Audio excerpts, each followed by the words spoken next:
Welcome to the Changing Earth podcast with Sara F. Hathaway, blending survival fiction and fact to bring you entertaining education that will help you dream, survive, and thrive. And now, here's your host, Sara F. Hathaway. Hello and welcome back to the Changing Earth podcast. This is episode number 125, season 4, episode number 1. That's right. Today we are starting Battle for the South. Just got my first shipment of books in, so I'm happy to bring it to you. Let's see. There we go. So it's ready to go. I'm still working on the audiobook. The audio editing takes a lot of time, and then Chin, my great friend, he beta listens to all my audio, so he's been flying through it, doing a good job. It's just working on a couple different projects right now, so that's coming, and we'll have it out in no time. So I'm thinking probably another week, and we'll be done with that. So great news there.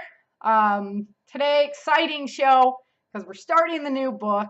You know, the last episode of The Walls of Freedom, Vince and Erica leave. So if you're listening to the podcast, that's great, because you're just rolling right on into season 4.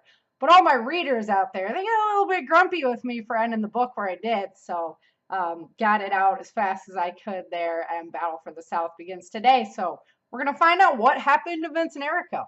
Where did they go, and what are they doing? I'm also really honored to present a brand new guest on our show. Her name is Ellen Kerr, and I was so honored to get to meet this woman. Excellent interview. We're really connected and had a great time on the show. So I can't wait to bring you that interview. So without any further ado, let's go ahead and get into Battle for the South. Battle for the South by Sara F. Hathaway. Dedication. To my many mentors, there have been a few people that have unexpectedly come into my life and encouraged me to be a better version of myself. They know who they are. Skip Buck and Chief Master Dan Lovas deserve special recognition for taking me under their wings and showing me how to fly higher than I ever imagined possible. Thank you for your love, your guidance, and your patience. Chapter 1. The mist floated through the air as Erica stared out at the horizon. Lights dotted the coastline in the distance that was slowly drifting by. The constant slapping of the paddle wheel carried a beat in her head. She envisioned her young son, Daniel, dancing to the rhythm, his blonde hair bouncing in the sunshine. In August of this year, he would be 11. Erica cursed this life that had caused her son to grow up much faster than he should have. All of them had, for that matter, she thought to herself, shaking her head in disgust. In her heart, she wanted to be home safe with him, but now she didn't know if she would ever see him again. Erica squeezed her eyes tightly as they began to burn. Whether it was from the intense emotions or the constant barrage of the salt-laden mist, Erica couldn't tell. It was for the better, she told herself. It had been a joint decision between her husband, Vince, and herself. They had no other choice but to leave Daniel with Vince's parents when they left. On the run from the federal governing board was not a journey they wanted to take a small boy on. Besides that, Erica knew it would be easier for her and Vince to blend into the crowds without him. "Mom," a voice from behind Erica called. Turning at the sound, Erica saw her daughter. At 19 years old, Star was gorgeous. Her golden blonde hair was tied back in a ponytail to keep it from thrashing in the wind on the deck. Her sinew body rippled with muscles that flexed with each step.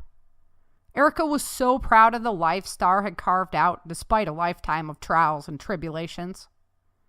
"Hey, Star, what's up?" Erica inquired. "I've been looking for you everywhere," Star explained. "Come on, there's someone I want you to meet." Erica followed Star's long legs across the wooden planks on the deck of the paddle boat. They were traveling down the Mississippi Sea. After the Great Quake, the ocean seawater had flooded the river, swallowing states and connecting the salt water through to the St. Lawrence Seaway. The Great Lakes in Michigan had been flooded with seawater, devastating the ecosystems. With the worldwide oil shortages, Steam-powered paddle boats took travelers up and down this new seaway, if you could get the clearance from the government to travel that far. Erica's ears rang with the sound of Star's husband's band rocking a rendition of Aerosmith's Back in the Saddle Again as they passed the concert room. The crowd cheered furiously, and Erica could see her son-in-law, Sean, was having the time of his life up there on that stage. His light brown hair thrashed in the air as he pumped his fist and sang his heart out into the microphone.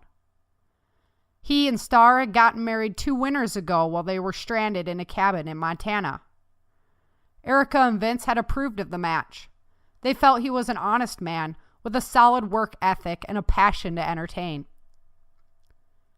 Descending the tight stairwell to the lower level of the boat, Star led Erica to a thin cabin door.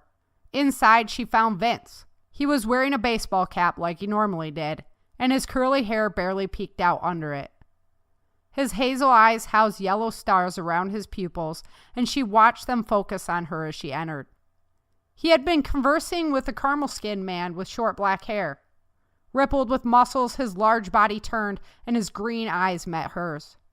Erica stammered for a moment, consumed with his masculine look and pheromone-laced scent. "This is Melvin Sanders," Star introduced the strange man. His chair rolled back as he got up quickly from his seat.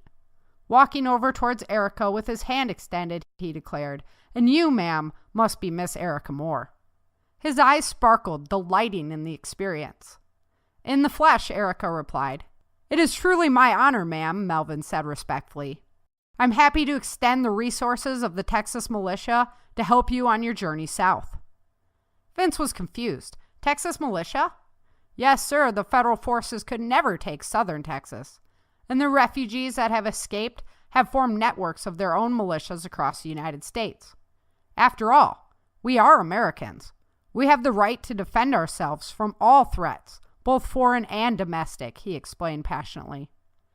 "I bet the federal governing board doesn't share your opinion," Erica commented. "You got that right, ma'am.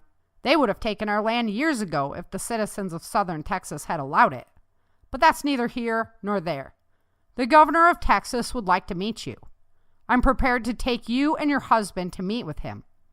If you would like to come with me, we must go. Now," he urged, moving towards the door. "What?" Erica was unsure of what to do. "We're traveling as members of Sean's band. We'll be fine." She would much rather stay with her daughter than trust this stranger. Vince looked at her curiously. "Erica," Vince remarked, "we have to go. Think about it. Even if Master Sergeant Bennett didn't find us missing on the first day, when you didn't show up to work out the next, he would have figured out we left. He'll be coming after us in a boat much faster than the one we are on. We'll never make it to port in time." "What about Star and Sean? There will be 2 people missing from their crew," Erica worried. She didn't want them facing trouble. "Melvin brought friends to take your places," Star explained. "You have to go, Mom." "Okay, let's go," Erica acquiesced, grabbing their gear. They left the small space of the cabin, heading back into the open air of a balcony area. Erica breathed the cool air and trusted to fate. She watched Melvin grab a thick rope that was tied to the railing. He went over the edge and climbed down to a small rubber dinghy rocking in the waves next to the paddle boat. Vince and Erica hugged their daughter tightly. They were going to be on their own for the first time in many years. Watching the wooden slats of the paddle boat's exterior go by, Erica's vision blurred from the tears slowly building and falling down her face. It was a quick rappel down the side, and before long she was staring up at Star from the small craft. "I love you, Star," Erica whispered to her. "I love you too, Mom. Take care of Dad. We'll meet again in Dallas, okay?" Star stressed. She hated watching her parents go. Star felt she should be going with them, not staying here to manage a band. She thought that she should be helping her parents rescue her grandmother from the next disaster that was headed their way. Star had been adopted by Erica and Vince when she was 8, but they had always loved her like one of their own. Her sense of loyalty pulled deeply at her heartstrings, but Star knew she had a role to play in the rescue as well. Her parents were going to meet up with the band later to travel through the southwestern gate with the band's cross-region passes. Until then, the band would have to make sure they adhered strictly to the rules. Otherwise, their passes could be revoked and all would be lost. "Bye, superstar," Vince teased, kissing her. "Bye, Dad," Star replied, watching him descend the rope. Erica's clothes began to dampen as she waited in the tiny dinghy with Melvin, watching Vince rappelling down the rope. She was fearful of the road in front of them, but confident about her choice to embark on this mission. When the Great Quake happened 12 years ago, FEMA made the decision to close the California border. The level of destruction had been so enormous that resources had to be focused, instead of spreading them out everywhere. The people of California had become expendable. Erica had learned from a young scientist at the mercenary force training camp that they were looking at another wave of destruction hitting the current coastline in the near future. There was no way to tell exactly when the next quake would happen, but he could tell from the seismic activity that it was building up to produce another massive quake. Her mentor, Master Sergeant Bennett, had known it was coming. He knew her mother and many of her friends at the Las Vegas FEMA camp would be in harm's way. Erica cursed him for not telling her. She and Vince knew they would have to save the people they loved, even if it meant a possible sentence of life in a prison camp or death. It had not been an easy decision to reach, but life with the death of those you love on your conscience was not one they wanted to live either. The small rubber boat rocked gently as Melvin used the oars to row quietly away from the paddle boat. Once they were clear of the larger boat, Melvin started a small engine and puttered into the darkness of the night.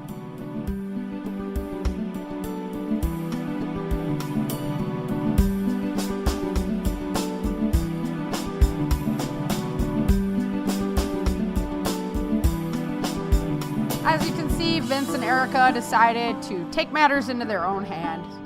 They weren't sure if they could trust Bennett. Erica was really upset that he wouldn't have told her that people that she loves are going to be in the direct line of danger. Just ringing a little bit too true to what she already experienced in her history. So they decided to take this radical move. And now they are off adventuring again, which is always fun for post-apocalyptic readers to experience the journey. It's a really fun topic to write about and then really fun to read. And there's a lot of good survival topics that come about with being on the move. One of those topics is bugging out in a boat. I've heard lots of people talking about how they'd like to bug out in a boat. So I wanted to know, what does that really entail? Like when you decide you're going to just go on a boat instead of on foot or on the road. So here to talk to us about it today is a brand new guest on the show. Her name is Ellen Kerr. It was a lot of fun to get together with Ellen and meet her. Ellen was born in 1980 in Australia. She's been married for 16 years to her wonderful spouse, Brian. They have 2 daughters, Miriam and Emma, plus 2 spoiled cats, 2 ducks, 1 budgie, and 2 lizards. So what is a budgie, you might ask? Because that's what I asked. What the heck is a budgie? So a budgie is a native Australian bird. It's short for, I'm probably going to slaughter that word, budgerigar. Wow, Ellen's probably just over there laughing her booty off at me right now. So they're a popular pet in Australia. Ellen joined the Royal Australian Navy in 2003 and served for 14 years. She's earned the rank of leading seaman and is an electronic warfare director at sea. When she's on the shore, she works in the field of electronic intelligence. Ellen was deployed to the Persian Gulf in 2005 as part of the Allied Task Force on board HMAS Darwin, for which she is now recognized as a veteran. She has also deployed to and took part in numerous exercises in New Zealand, Hawaii, and Southeast Asia. In her spare time, she practices Aikido and works on staying prepared for whatever may come our way. Ellen enjoys camping, fishing, shooting, and four-wheeling. She loves sci-fi and end-of-the-world genre material. Her favorite TV show is Firefly. She loves her ducks and motorbikes. So Ellen, a great person. I really enjoyed meeting you. So without any further ado, let's go ahead and welcome Ellen to the show. Today, I am pleased to have a brand new guest on the show. Her name is Ellen Kerr, and she's coming to us all the way from Australia. Ellen, thank you very much for being on the show. I really appreciate your time. I am so honoured to be on your show, Sarah. It's an absolute privilege. Thank you. Well, thank you. Like I said, it was just perfect timing that we got introduced to each other at the time we did. And then you were like, hey, I'd love to be on the show. So why don't you go and introduce yourself, tell everybody a little bit about who you are and what you do. No problem. My name is Ellen Kerr. I am a 37-year-old Australian, born and bred.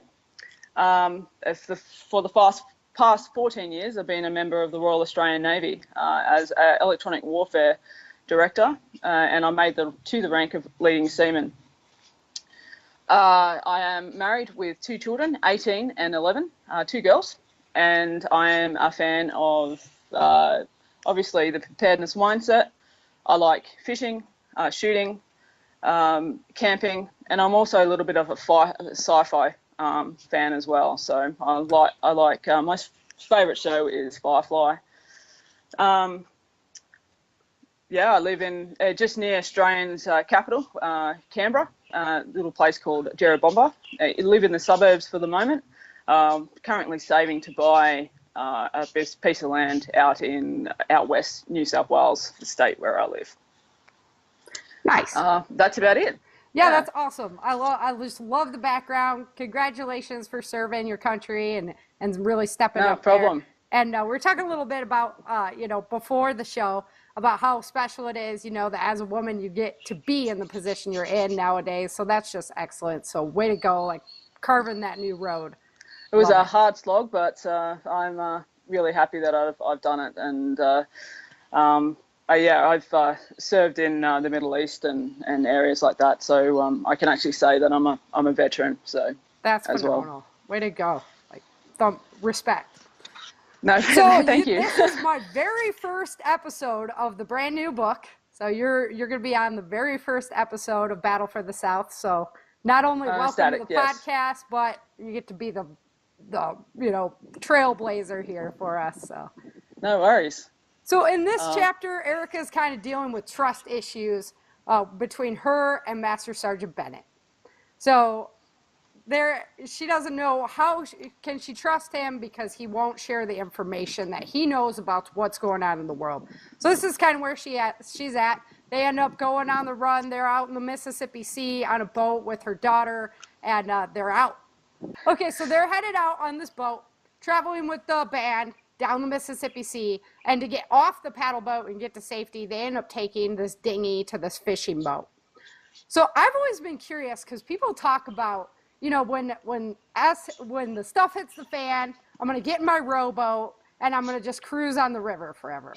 So I was like, okay, how's that really work? It wouldn't be an option for me, but I wanted to talk to somebody who could seriously actually pull this off if it was this type of situation. It's a little bit complicated than that. Yeah, I'm like, I don't know. So what do you think some of the bonuses to being on the waterway versus being on land would be? Well, the first point I have is less people are choosing that method to bug out, for one. And access to the ocean if a waterway flows into it. So it actually gives you access to the ocean where you have more opportunities to travel and travel further. Right. You can also use the flow of the river, the stream, to take you downstream without using any energy, i.e. personal energy or even fuel or battery power. Fair enough. Yeah. And you've got access to game animals accessing the water as well, going down, because just like humans, animals have to drink as well. Right, so they'd be coming down naturally to the waterways. Yeah, that's right, yeah. That's what I had. There's less people using it. So there's no way I'm going to be out in the ocean on a dinghy, in a rowboat. It depends. It depends. If like where I used to live in Darwin, the oceans are very much calmer than what it is when I lived down Southern Australia. We get higher waves. And I would imagine in the Gulf of Mexico, down Texas and stuff like that, the ocean would be pretty calmer because it's in a tropical zone. Right. You could get away with just using a dinghy and just going coastal. Definitely, if you were up northern states of America in the oceans, it's just like southern states here. The oceans would get rather gnarly. I think the worst I've been at sea in a big grey warship was Sea State 8. No sleep for me that night. Where it's like this massive, gigantic wave coming at you. Yeah. So you go up to the bridge and the water be coming up to the bridge. Yeah. Oh my gosh. Pretty gnarly. No. Yeah. See, I am not cut out for that. Freshwater girl. And don't get me wrong, the Great Lakes get pretty gnarly, like around Michigan. They get pretty. They've taken down a lot of ships. It depends on the obviously the weather. Wind can chop up water so much. Just a little wind can make still water go nasty. There's no like set direction, to the wave structure. In a lot of those lakes, they can just start going waves every direction. So that's right. Yeah, there's no tidal influence either. Right. So. Right.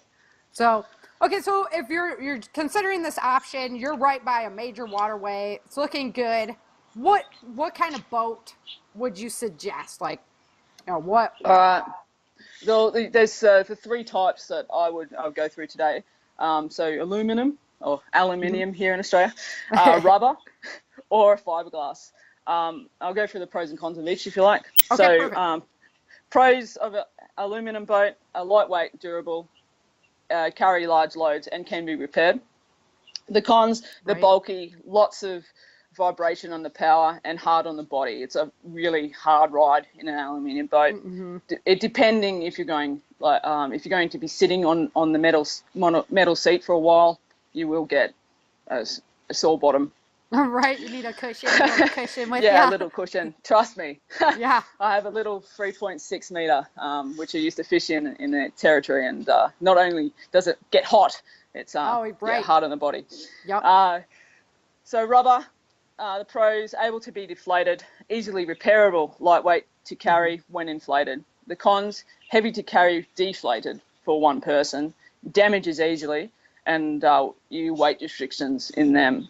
Fiberglass, very fast under power, softer ride. The cons, heavy and not easy to repair and damages easily. Yeah, you're not going to be doing fiberglass patching while you're out there, I don't think. No, you need at least 24-hour drying time in optimal conditions. And you can't just like pick your fiberglass boat up and go to the next area with it. That wouldn't work at all. No. So for a situation, I would recommend an aluminium one, depending on where you're going to be bugging out to. For me, my little aluminium dinghy would do me fine because it's powered by a 15-horse Mercury outboard, and that would get me up onto speed very quickly. And what would you need with you to like patch if you got a slice in that? What would you need with you to patch that up? So I have in my boat, I've got some bathroom sealant and rubber squares.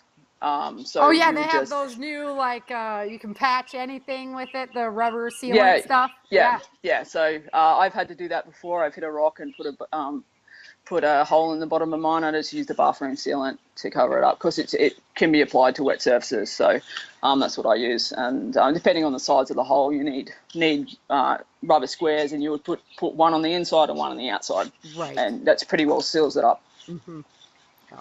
Yeah, and then with the rubber boat, we're talking you just need stacks of those. The little rubber fixers, right? That's right, easily repairable. And they're easy to take down as well. If you need to bug out onto land, you've still got a boat with you. Yeah, and anything smaller, people have said, I'll take my kayak or whatever loaded with gear. How much gear can you really carry in a kayak, Surprisingly, depending on the type of kayak, surprisingly you can take a lot. In Australia, there's a massive movement for fishing kayaks and people actually going out to sea and catching marlin in these things. And they've got all their marlin gear in these kayaks. So it's surprising that you can take a lot, but there is a weight restriction. So you can't be that heavy. The boat becomes unremovable and sluggish if you put too much weight in it. Plus, you've got the risk of capsizing because your weight and distribution. losing everything then. That's right. Yeah. The size of the boat. Consider how many people you have and how much gear you plan to take. As I said, I have a 13-foot aluminium boat with a 15 horsepower motor on a trailer. And the motor can push through very high current if I need to go opposite direction of flow. And I can use my paddles when necessary. How many people do you think you could put in with gear? With gear, I plan to take 3 with our Bugout bags, fuel, and the motor. Not much else from that. I'll just have to see how it rides in the water, and this is where you go and practice your skills. Right, yeah, practice absolutely. Your which thing, is never a bad thing. I mean, you don't ever need an excuse to get out on the river fishing. That's right. And I'll go into the means of propulsion as well at the moment. So So fuel, motor, very fast getaway if you need it, and can cover a lot of distance in one tank. So my 15 horse, I don't think I've ever used all my fuel in the 20-litre tank. Right. Yeah. Because you'd have to carry extra fuel then, and that can get. Yeah. So I traveled quite a fair distances getting to places to fish in the Northern Territory. Okay. Very maneuverable at speed. They can carry large loads.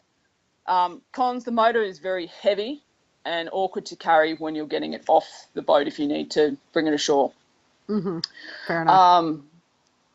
A fuel storage limitations, as you just said, and produces a smoke as well. So if you and sound and sound sound can carry over water better than sound in elsewhere. It's sound is it bounces off and it can go a lot further. Yeah, that's right. Mm-hmm. Yeah, electric. You can go electric. Pros: it's light. They're easy to carry motors.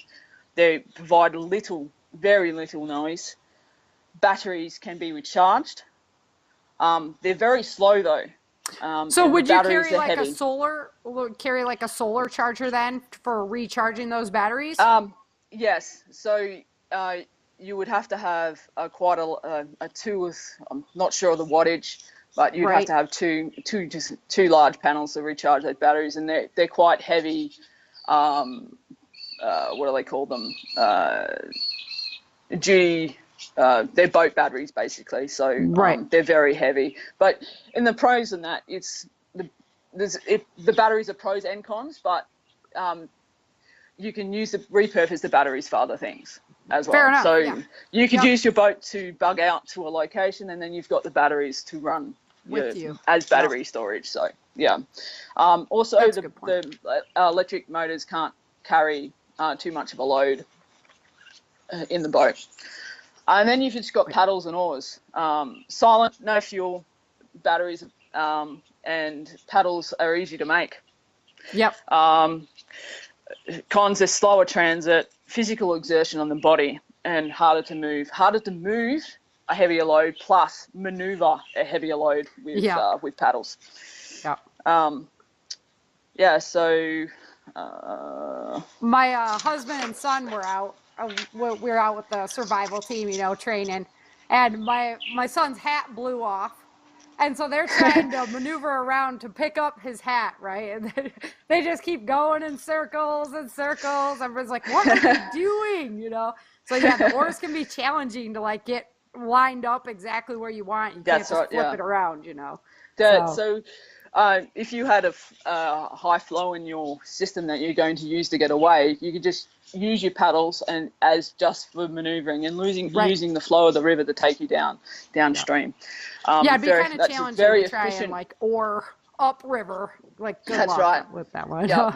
Very efficient way of going and very silent way of going down, and using nature's way.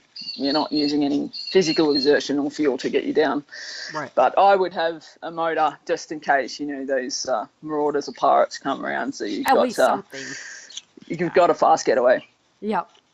So what should you consider pre-planning wise? There's definitely other considerations you're going to have to make because you have different fuel issues, different things like that. So what'd you come up with?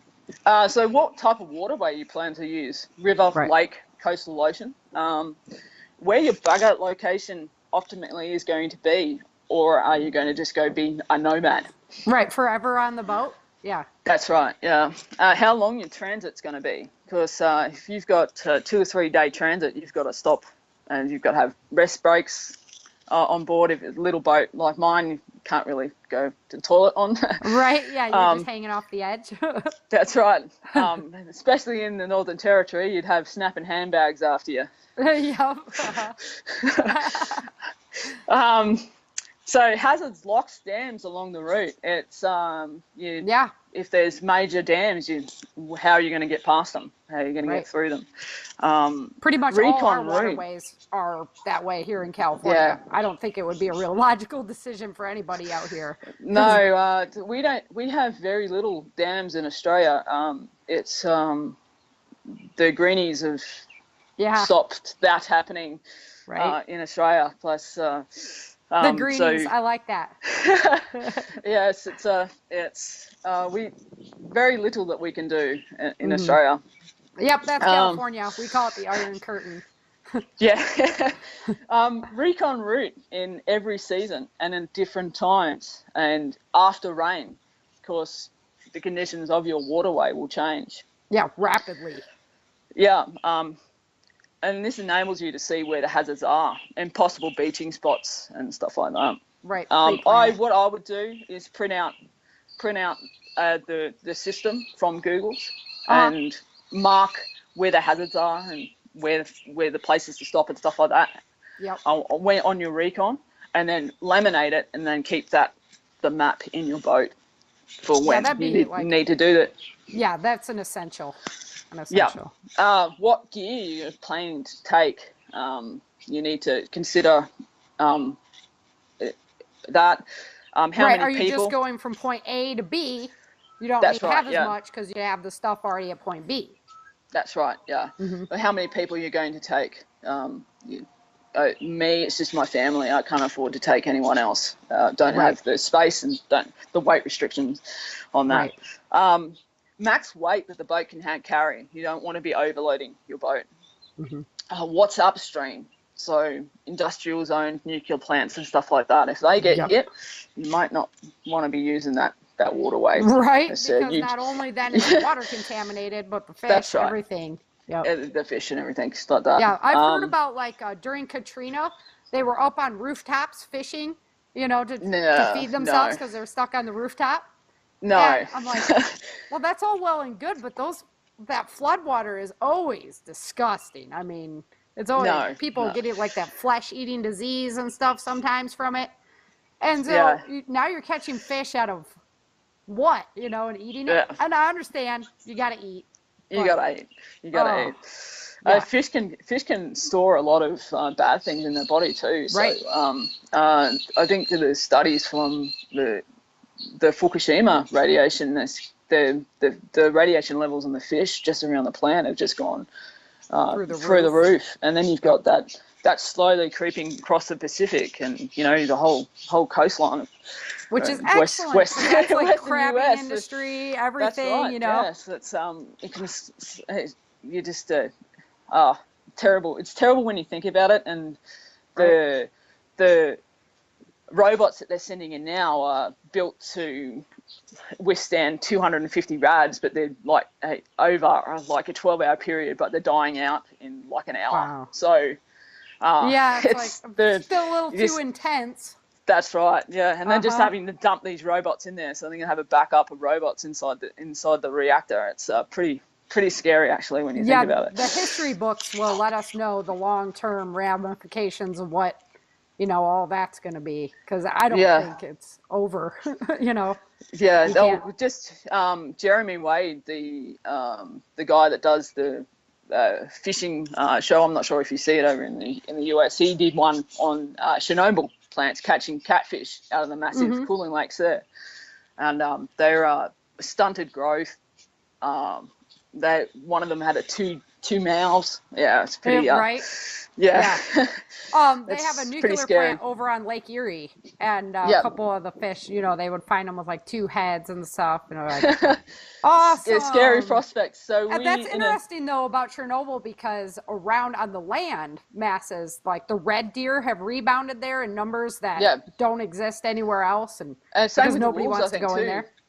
The wolves and the bird life and stuff like that. But they found the bird life, they're all sterile.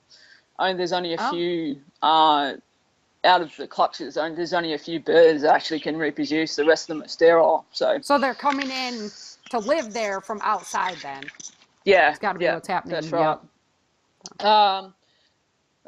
Fresh or salt water for your transit. So estuary systems, you know, they get to the point where they're brackish and they change it from salt to fresh water. So that means you go from drinking water to no drinking water in a period of time. So then what kind of filter do you need that's for right, that? Yeah. Any sides on wild game gathering along the banks, and what the water actually flows through. You don't want to be going through major towns or stuff like that. That means people. People, and you don't. If you're bugging out, you don't want to be attracting attention.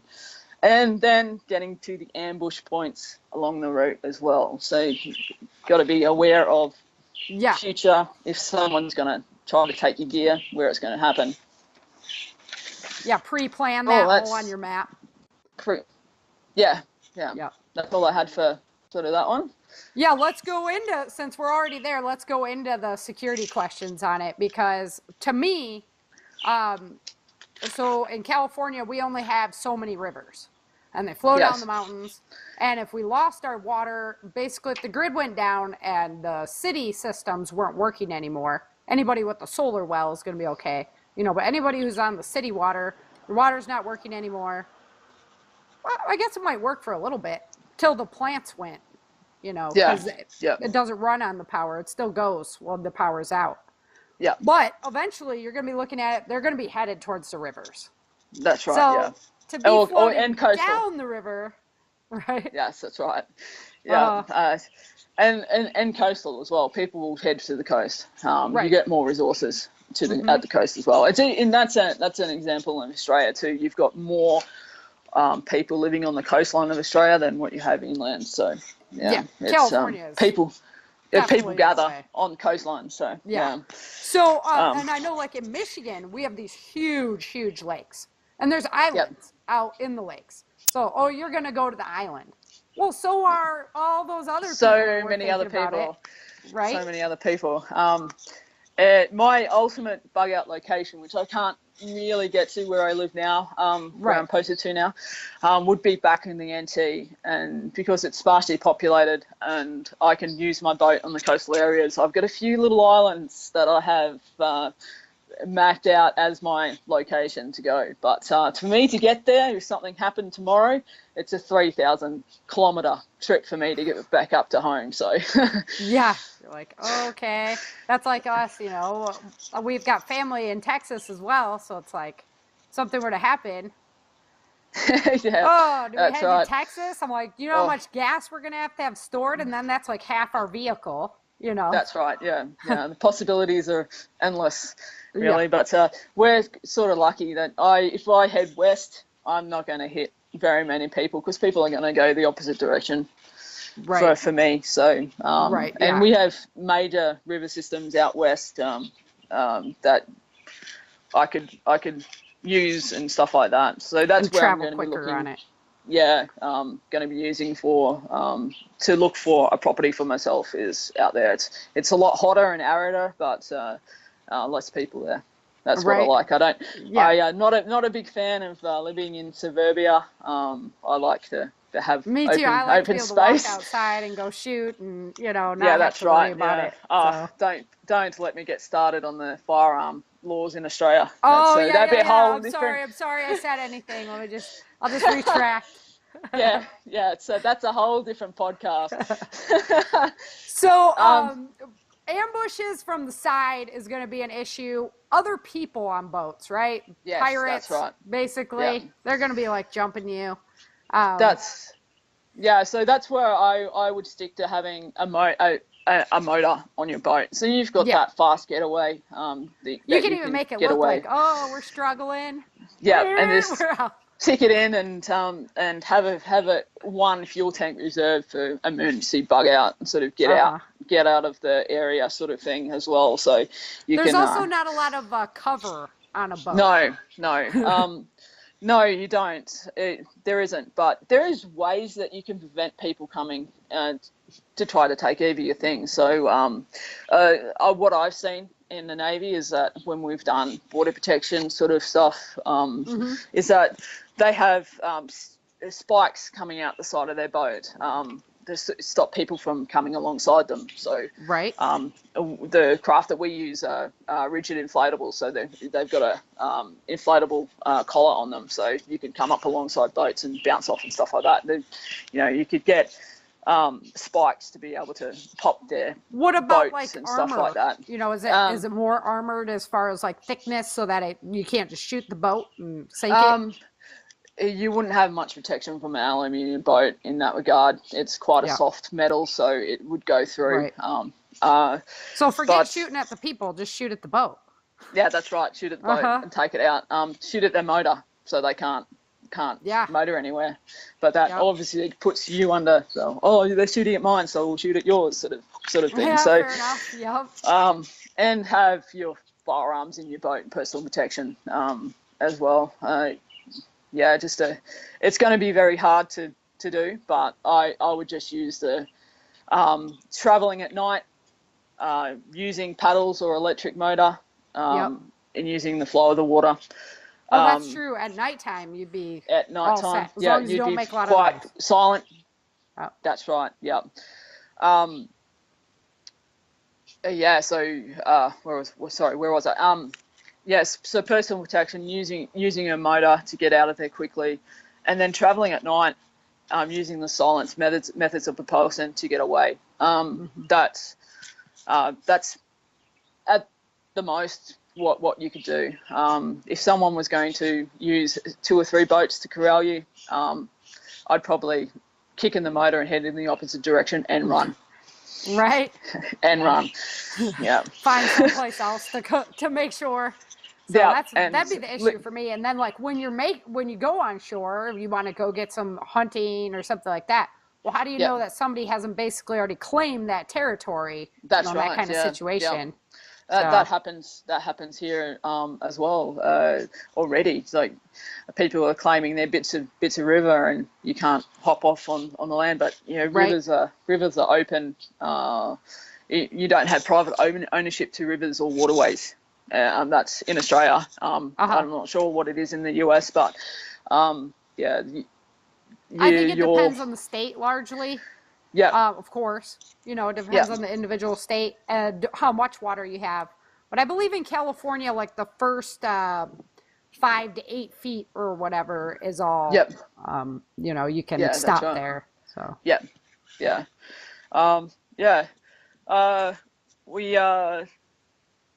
We covered the noise can travel further over water. Another thing you have to take into consideration too, if you have suffer from motion sickness, right, and if you're on a lake or going out in the ocean and stuff like that, that's one thing you're gonna experience. And being seasick is terrible. I am in the Navy and I suffer it. So it takes me 2 to 3 days for my body to get used to it. It's all about the inner ear and getting the balance and everything right.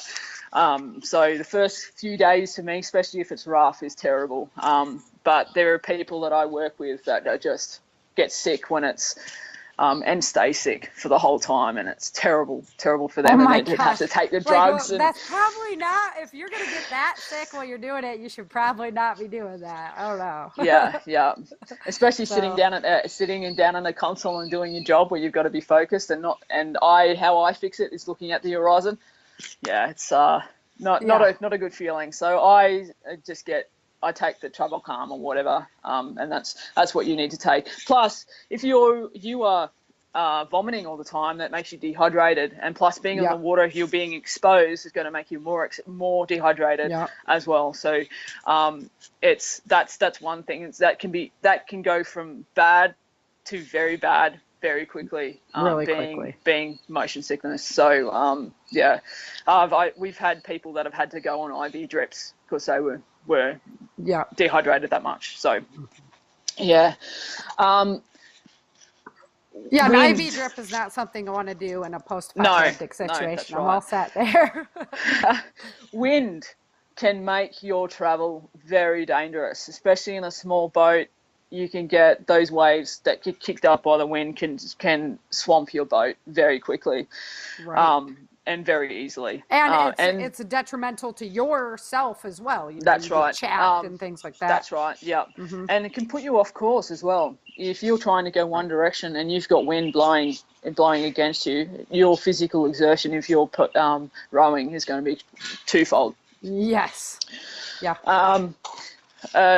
And plus, the weather can change very, very quickly on the water, and within a space of minutes, that you've got a calm, sunny day, and a storm will come over and make your transit back not very nice at all. Plus, being in an open dinghy, you are exposed to all those elements on the water: rain, wind, sun as well, and being in a little some kind of tarp system or something you could do. Yeah, you could do that, and be able to collect rainwater as well from the tarps. Fair enough. So and your personal protection, firearms. Yeah. So let's. What's some of the costs going to be? You know, if people are like, we're gonna do the boat. Vessel upkeep while you have it, not even in a bug out situation. So if you're going to use your boat to recon and stuff like that, especially in Australia, they have to be registered.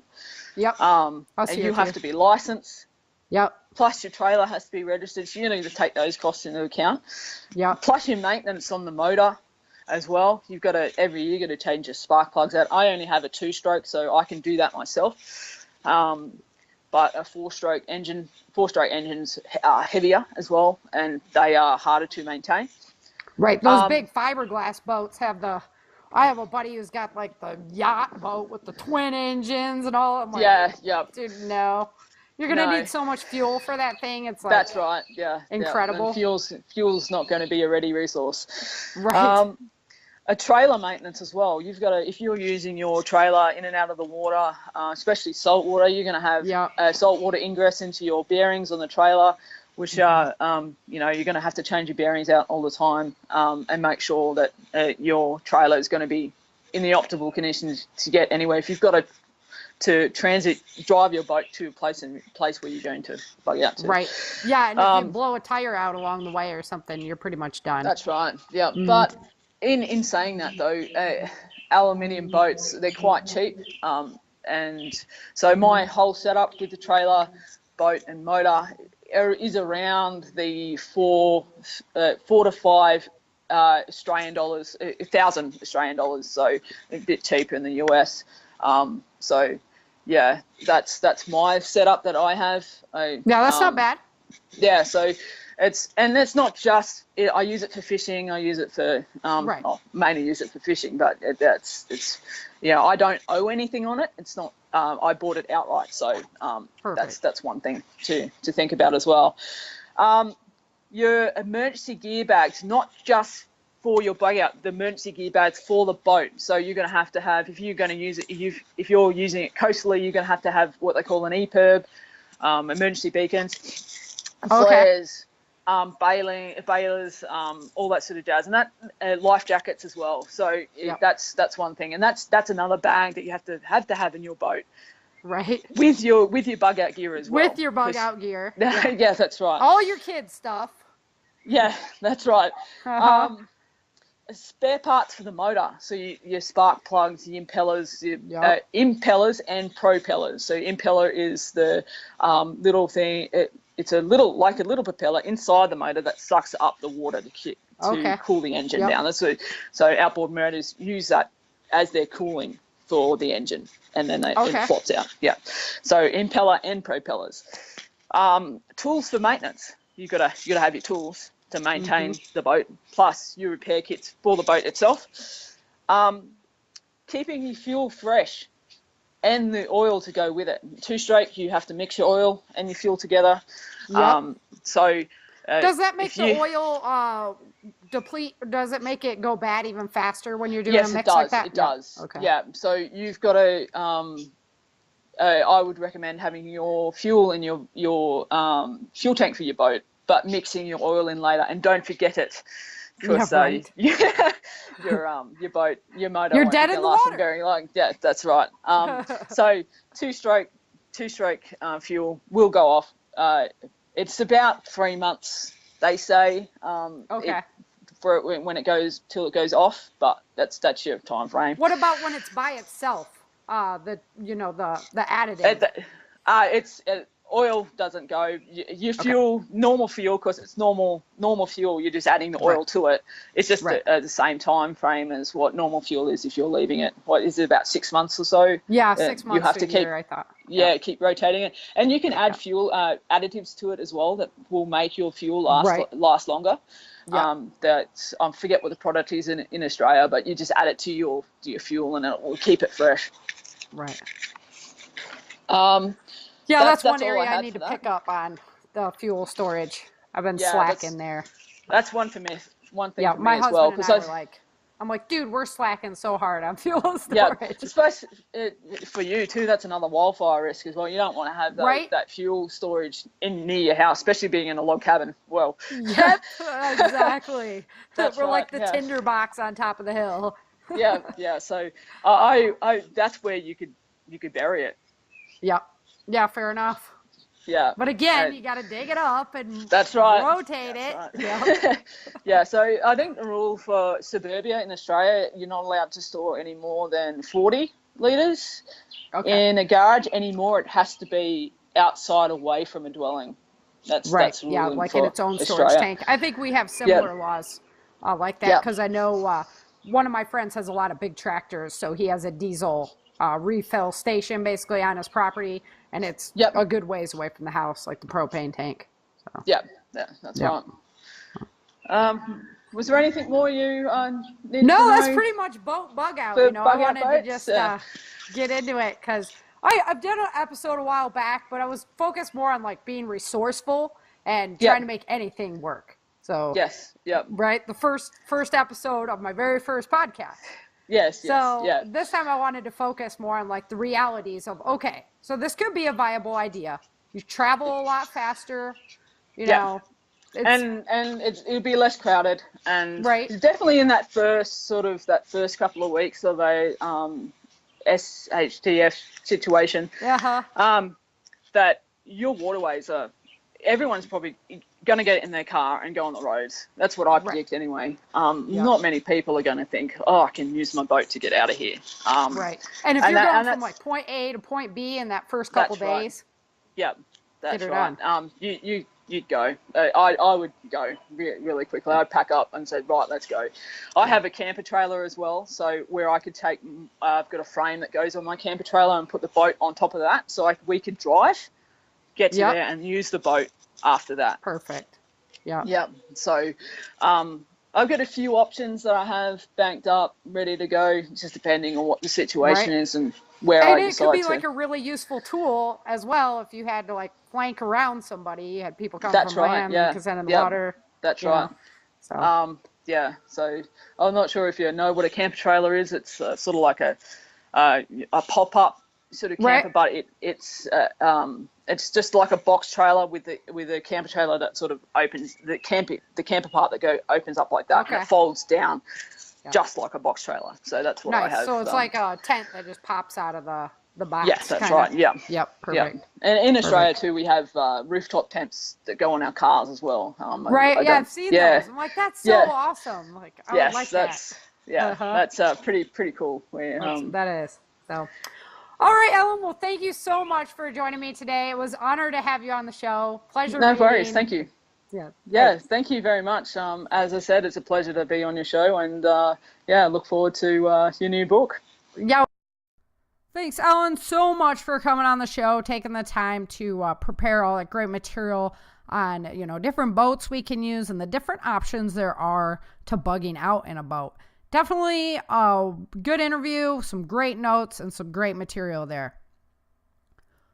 Since it was such a great interview, we ended up really diving in and we used up most of the time for today. But I would like to remind you to get out there and leave me a review. This is the best time of the year to leave me a review. So if you haven't done it yet, there's a book you haven't reviewed yet on, throughout the series. If you can go over there and drop a review for me, that would be great because, this is the time of year that people want new material as gifts and things like that. So definitely would appreciate that. Thank you very much for coming and listening to the show. It was a wonderful show today, kickstarting the brand new season, and this season is really going to be cool. We have some great guests coming back on the show from years past.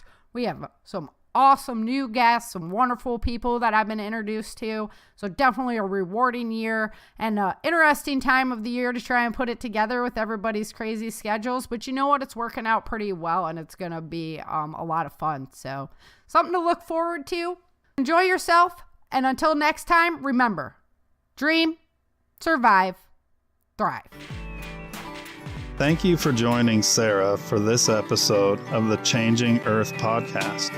Don't forget to pick up your copy of Day After Disaster, Without Land, and The Walls of Freedom at www.author.sarafhathaway.com.